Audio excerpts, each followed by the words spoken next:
Hello everyone, my name is Andreas Bieler. I'm a professor of political economy in the School of Politics and International Relations at Nottingham University in the UK, and it is my pleasure to give today's lecture in your seminar. Now let me first share my screen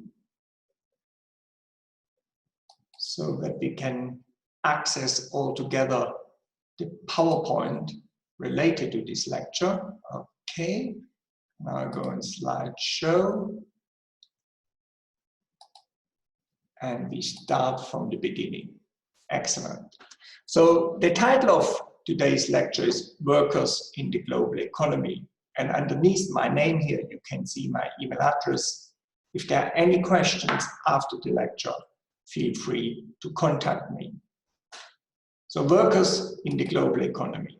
The structure of the lecture is as follows. First of all, I'm going to look at workers and the role of trade unions. What is the purpose of trade unions? Why would workers form a trade union in the first place? In the second step, I'm then going to look at capitalist expansion, especially also in times of globalization, and the implications for labor as a result of that.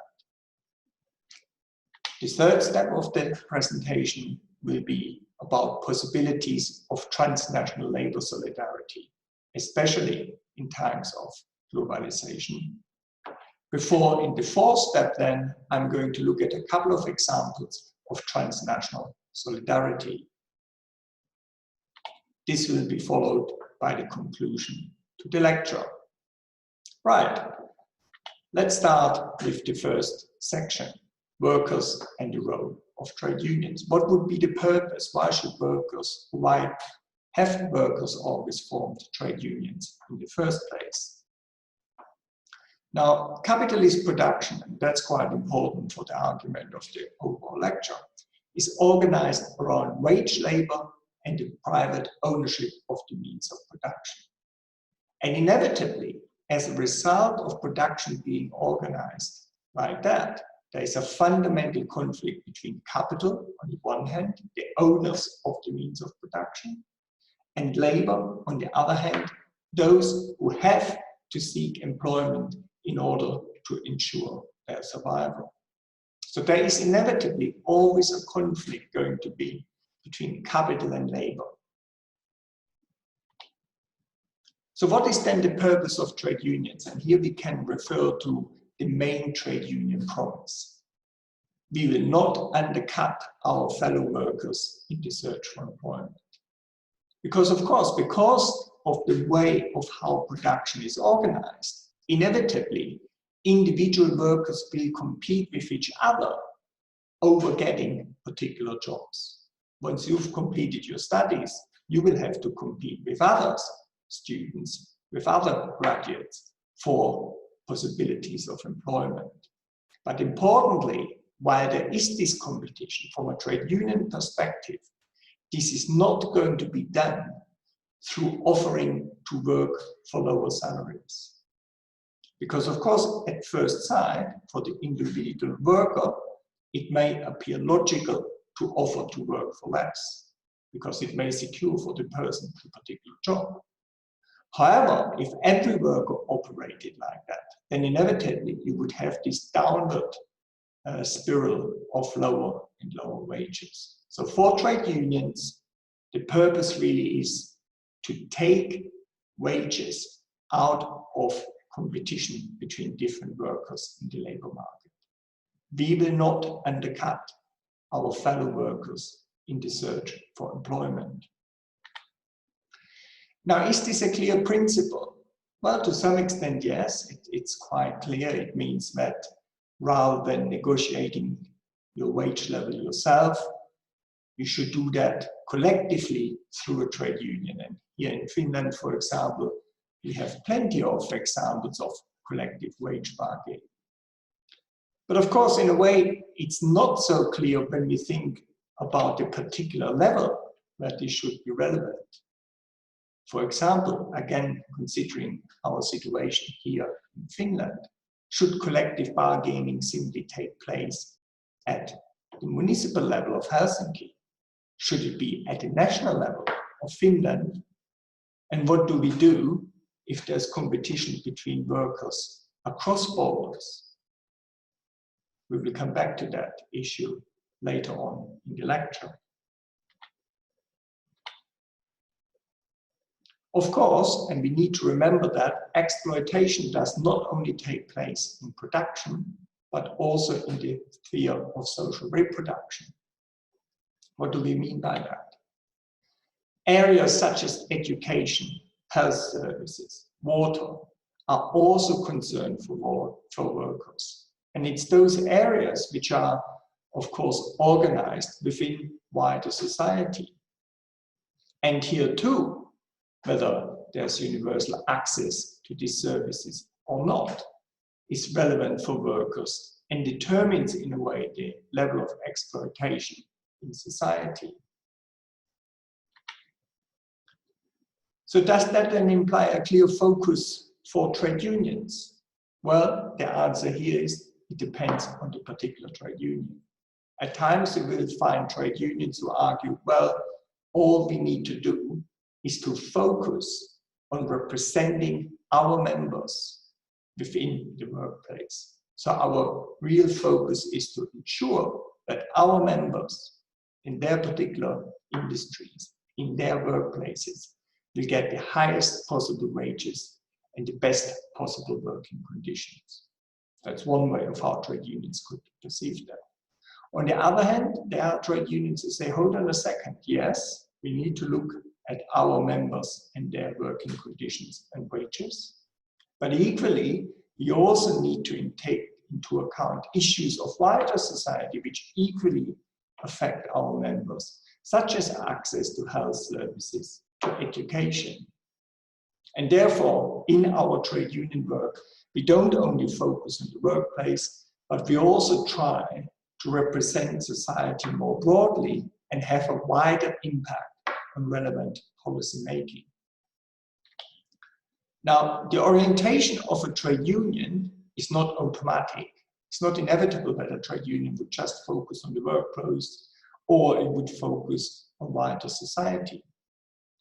I argue that the orientation of a trade union also depends on struggle. And trade unions can be a progressive force in society, but they can also, and have also often been, a reactionary force, trying to preserve the privileges of a minority of workers, such as white workers, against rival claims by ethnic minorities, for example. So the way of how trade unions operate is an open-ended question. Right, let's move to the second part of this lecture, capitalist expansion and the implications for labor. Because of the way of how production is set up in capitalism around wage labor and the private ownership or control of the means of production, I argue there are three key characteristics of capitalism. And this argument is based on the work of Karl Marx. We see here the cover of Capital, Volume 1. First of all, we have the characteristic of competitiveness. In capitalism, it's not just workers, but employers too constantly compete with each other.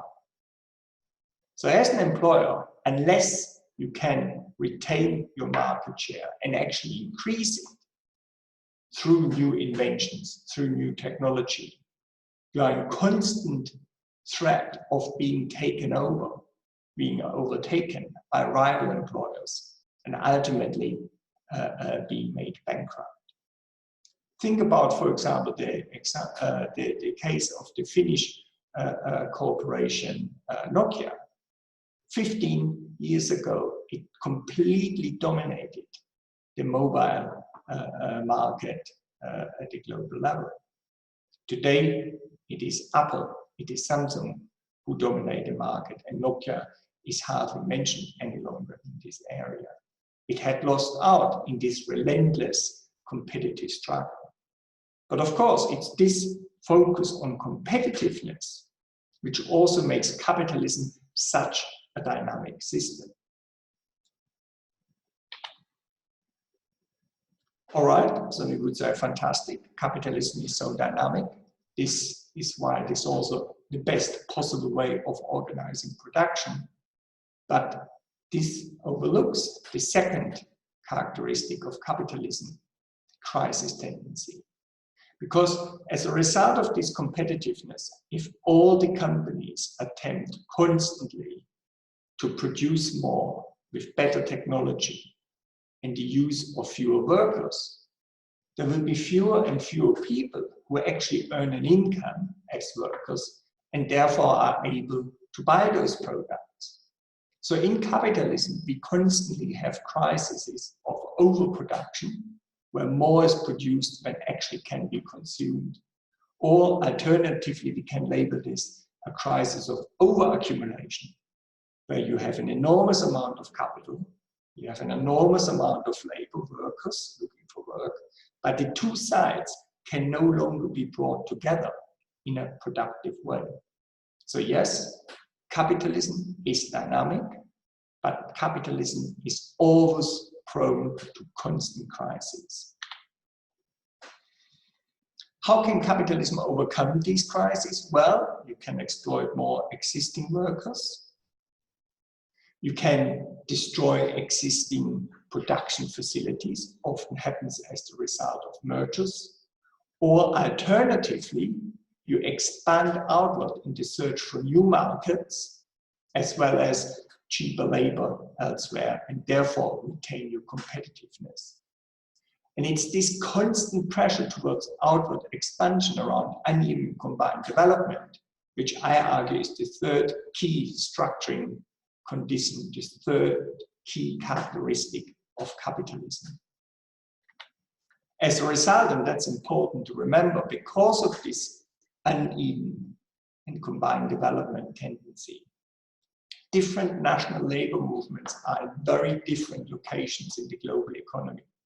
And that can lead to tension. If you think about free trade, for example, a labor movement, trade unions in a highly industrialized country, which depends on export, will always tend to support free trade. Whereas those trade unions organizing workers in developing countries, where often the fledgling industries cannot compete with the industrialized companies and therefore go under, they may oppose free trade.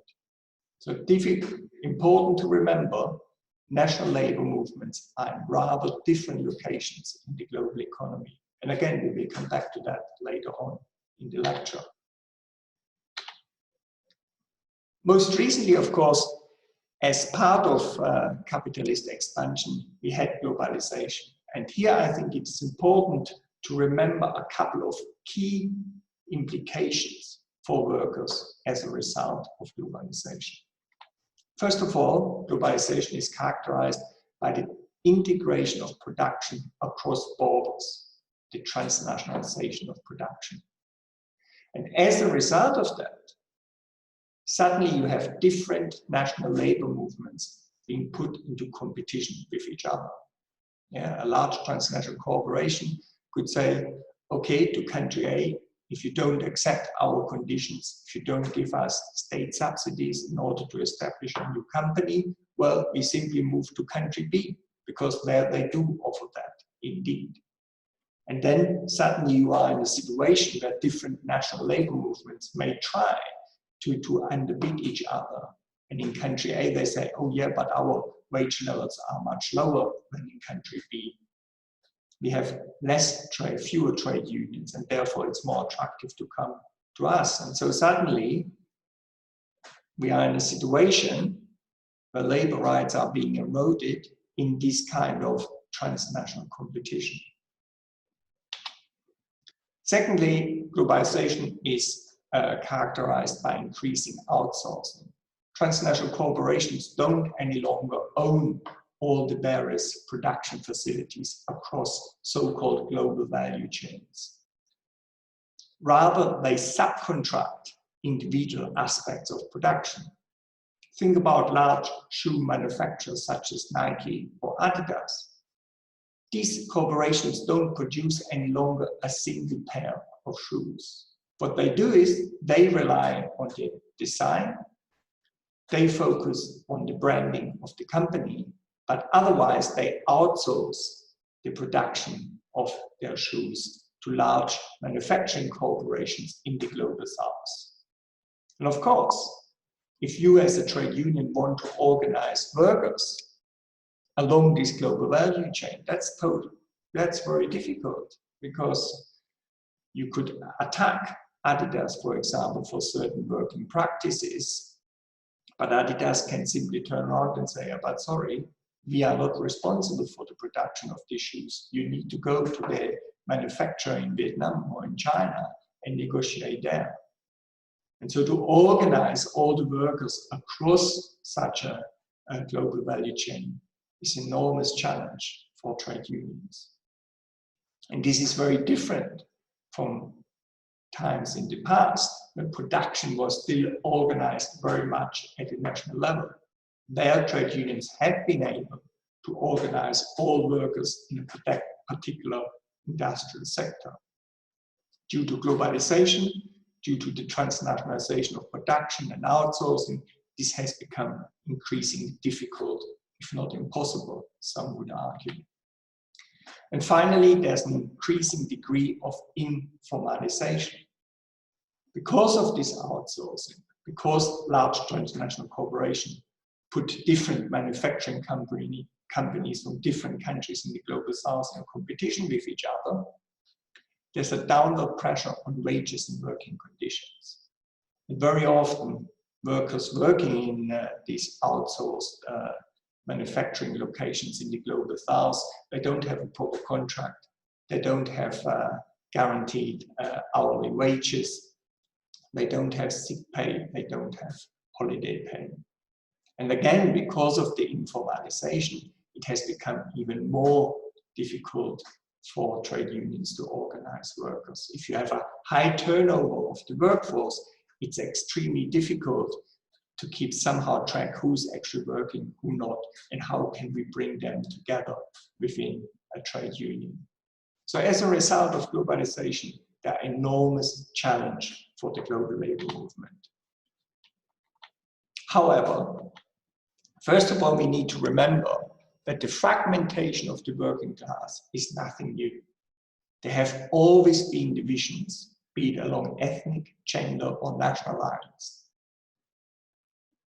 Neither is solidarity inevitable, it's not automatic, not at the national level, not at the international level, nor is it impossible. And if we look at actually at situations where solidarity has been successfully established, then we can note it's always the outcome of struggle.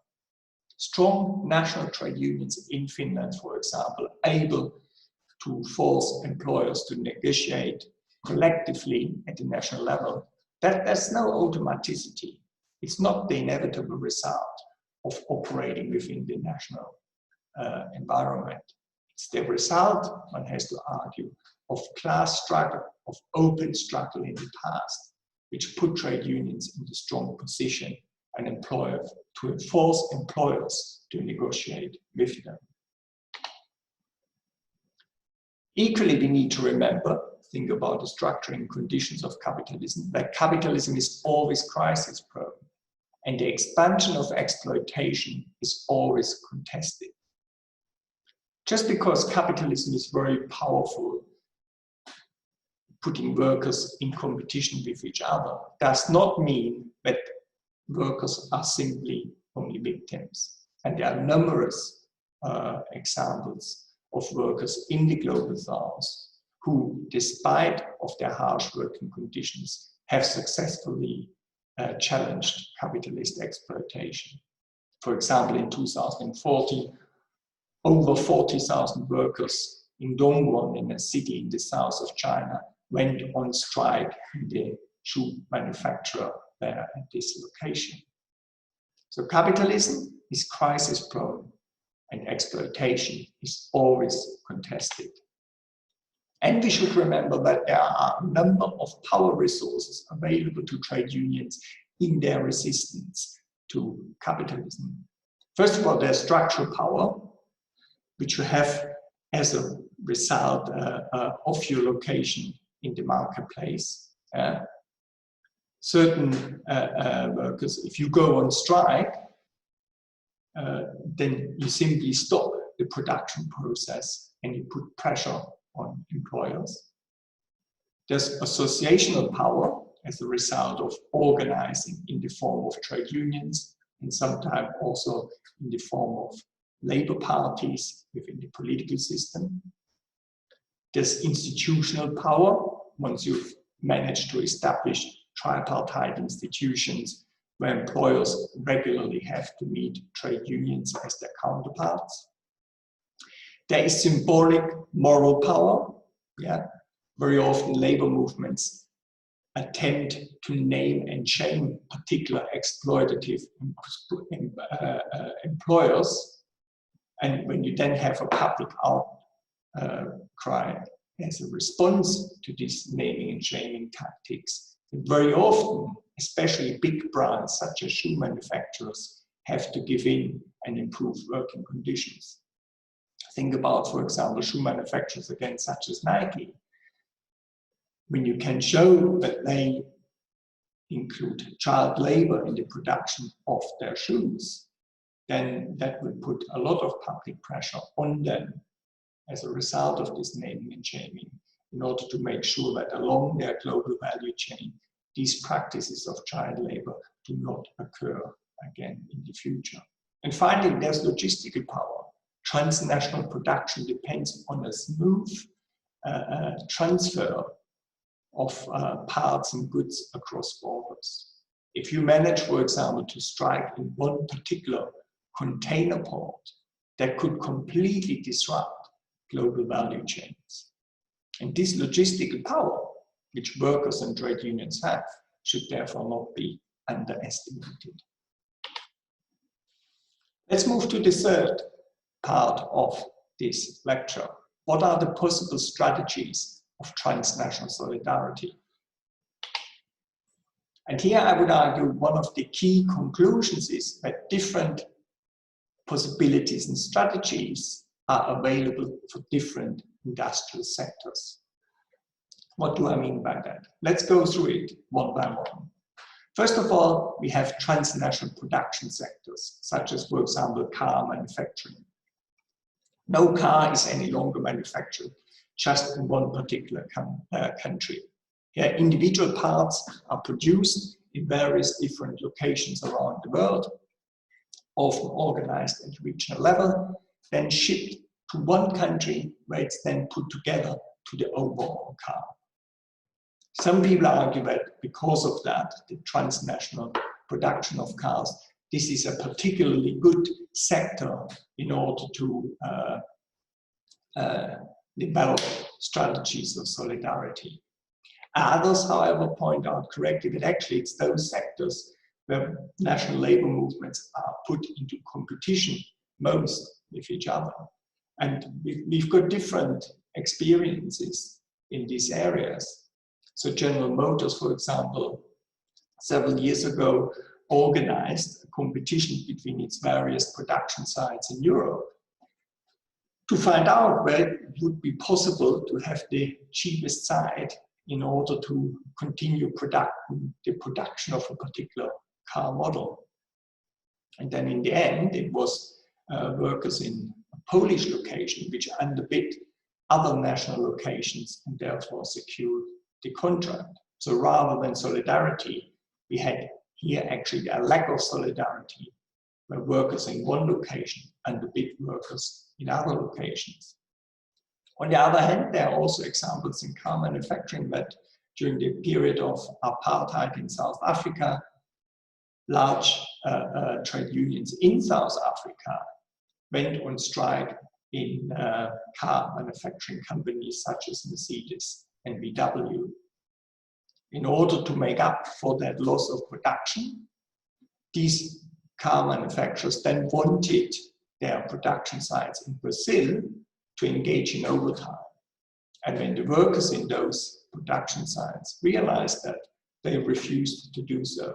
They said, yes, we continue to work our normal shifts, but we will not operate overtime in order to make up for the production loss due to the strike in South Africa, because we declare ourselves in solidarity with South African workers' struggles against apartheid. So a mixed picture in that area. Privatization of public services, very different sector. Here, you don't have competition between different national labor movements. Yeah, if a hospital located in one particular country is under threat of privatization, the employer cannot simply say, well, if you don't comply with us, we simply move the hospital to a different location. The location of a hospital is fixed.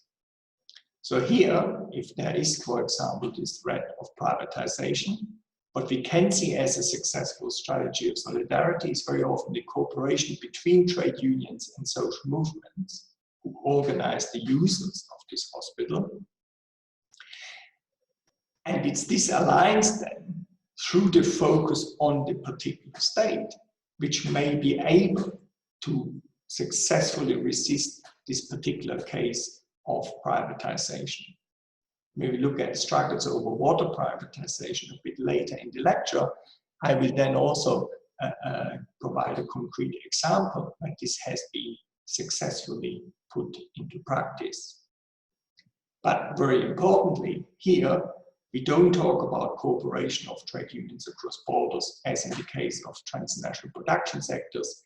Here we talk about cooperation of trade unions with other social movements in one particular location, in one particular country. Third,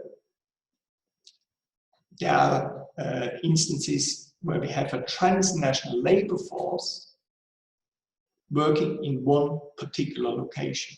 Think about the large construction sites, for example, as nuclear energy reactors in Finland.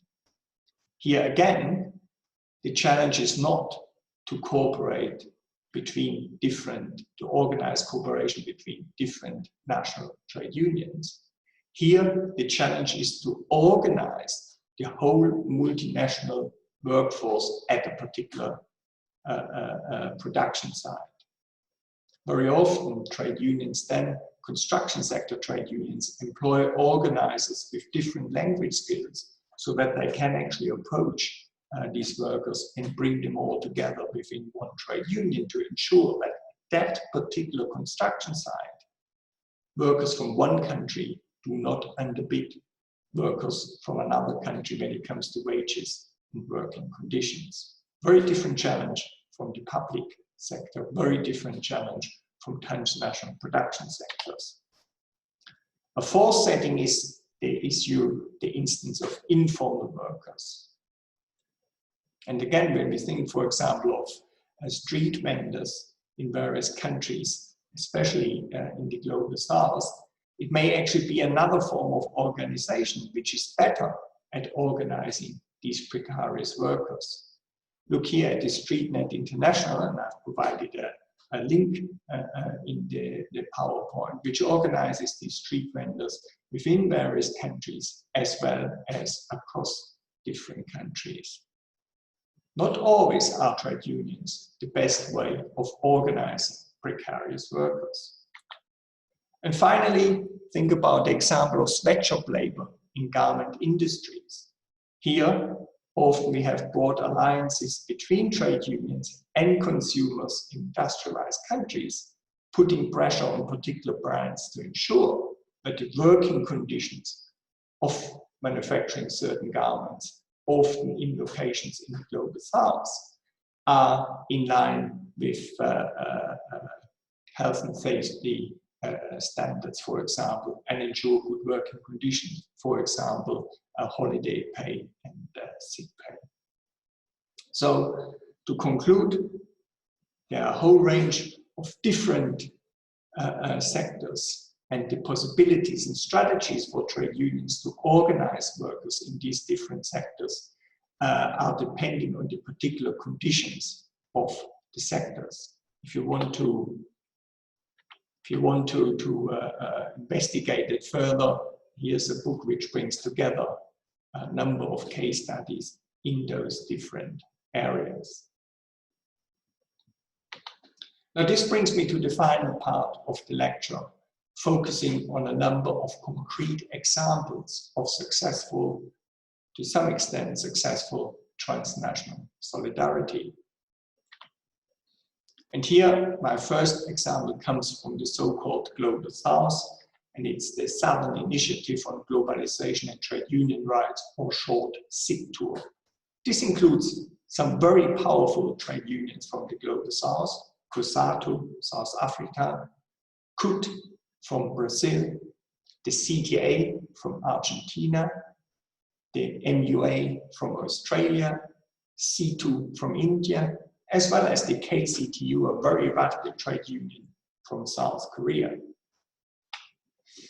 Now, these trade unions, unhappy about the way of how very often trade unions from industrialized countries dominate, for example, the International Trade Union Confederation, they argued, well, we need to set up our own international level organization, SIGTUR.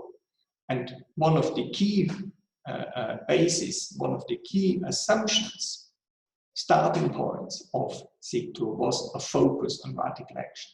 I say we are fed up with just trying to negotiate and cooperate with employers or states.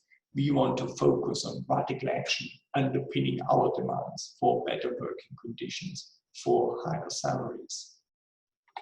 Additionally, those trade unions shared a particular history of a colonial past.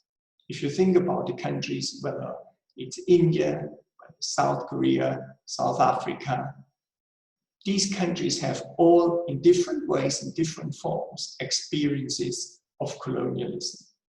And it's this shared experience of exploitation. There's, of course, a different sense when it comes to Australia, but it's this shared experience of colonialism, of this particular form of exploitation, which also provides a unifying bond of these various trade unions from different countries. And third, they are all located in the Global South. And importantly, Global South doesn't just mean a geographical location in the South, but also Global South means they're all from countries which are still developing.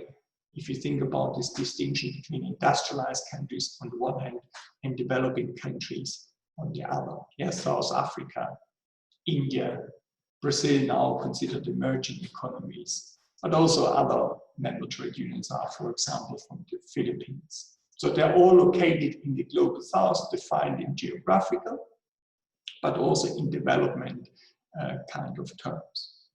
Now, if you are interested in this particular example of transnational solidarity, there has been a recent excellent book by Robert O'Brien, Labour Internationalism in the Global South, the SIGTUR initiative, which covers that particular case, that particular example of transnational solidarity.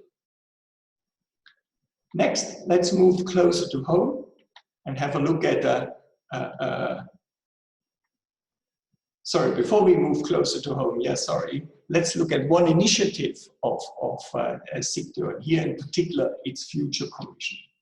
This was developed in 2013, bringing together various trade unionists as well as academic researchers to develop alternatives to neoliberal restructuring. And this Futures Commission of SIGTUR then came up with this publication, Challenging Corporate Capital, Creating an Alternative to Neoliberalism. And in this particular publication, you can find proposals for alternatives in relation to tax justice, in relation to trade, to public sector organization, as well as in relation to climate change. So here SIGTUR consciously attempted to create a platform for alternatives to neoliberal capitalism. Overall, how can we evaluate the experience of SIGTUR? And I point you here back to the book by Robert O'Brien. Well, it has been extremely difficult to engage in common actions against capitalist exploitation. At times, they try to tackle particular car manufacturing with different companies in the global south, from South Korea and India, for example, but that has been in practice very difficult. Also, when we look at sector, there has been increasing consensus, increasing cooperation amongst trade union officials from these various member trade unions from the various countries in the global south. But rarely has this cooperation at the international level gone down to cooperation also at the local level. Not many members of these trade unions participating in sector are actually aware of sector existing. And overall, we need to conclude, unfortunately, and I again refer back here to the book by Robert O'Brien, that the future of sector is rather uncertain at this moment in time. It's not clear to what extent it will actually remain a viable international trade union organization. Nonetheless, there are lots of lessons to be learned from this attempt, and it is a very innovative and a very interesting form of transnational labor solidarity. Okay, now let's come to examples from closer from home, and let's have a brief look at the European context. And I want to provide you here with two examples. The first one is the European Citizens Initiative, Water is a Human Right, in 2012 and 2013.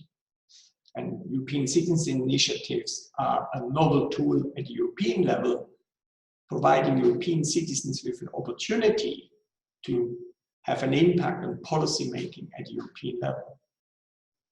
And this European Citizens Initiative started by the European Federation of Public Service Unions, focused on water as its main objective. Water is a human right, being opposed to the privatization of water, being opposed to making water into an economic good which is available for purchase. And it was in 2012 and 2013 that almost 1.9 million signatures were collected across the European Union in support of this initiative. And in 13 countries, the required quota was reached, including here in Finland.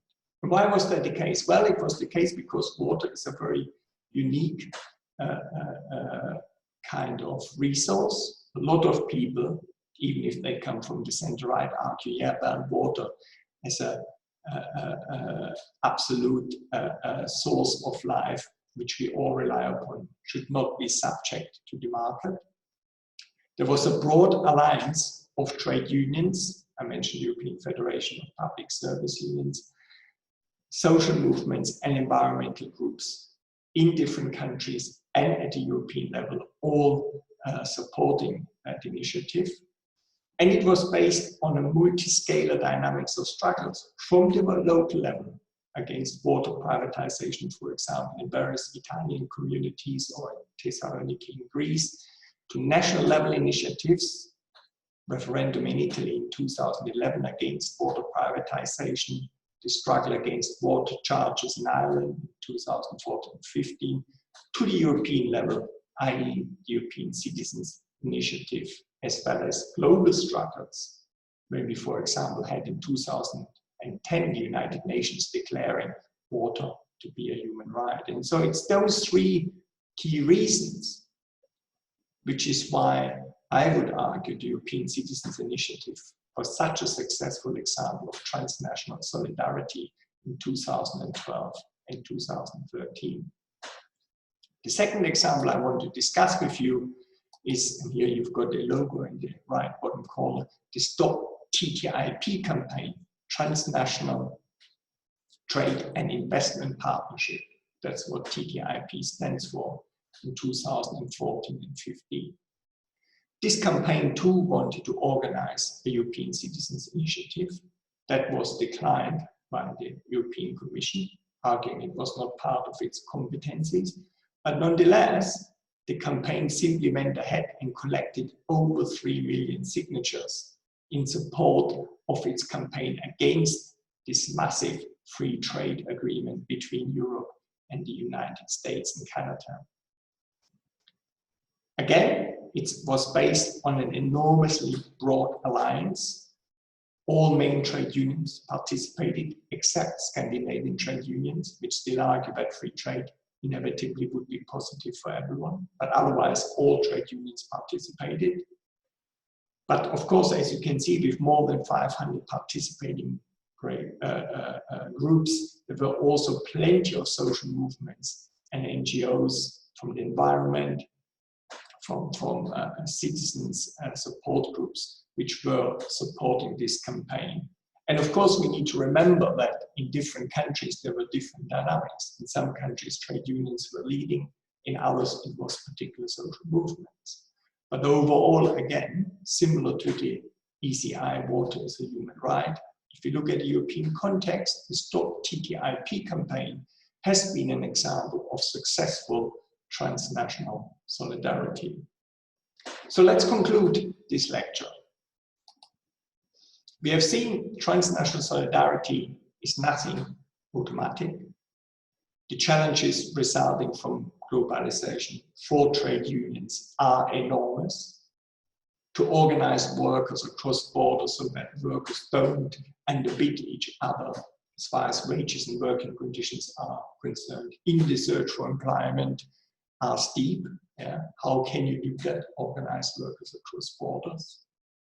But we've also seen that partly also as a result of globalization, there are still old and new power resources available to trade unions when they confront capitalist exploitation. And so I want to conclude with a quote from Robert O'Brien's book on Sigtur, one of the examples I gave as a transnational solidarity story at the international level. He argues, if there is a worldwide struggle over the organization of production, consumption, and distribution of resources, labor will play a central role. Robert O'Brien. So, yes, there are massive challenges by trade unions. Yes, for trade unions, there are problems in organizing workers across borders, but nonetheless, as long as we have those worldwide struggles, trade unions will play a role. Now, this brings me to the end of this lecture. I shall stop sharing my screen. It was a pleasure giving this lecture to you, and as I said at the beginning, if you look at the first slide of this presentation, you'll find my email address. Please, if you are interested, if you have some questions, feel free to contact me. Okay, thank you.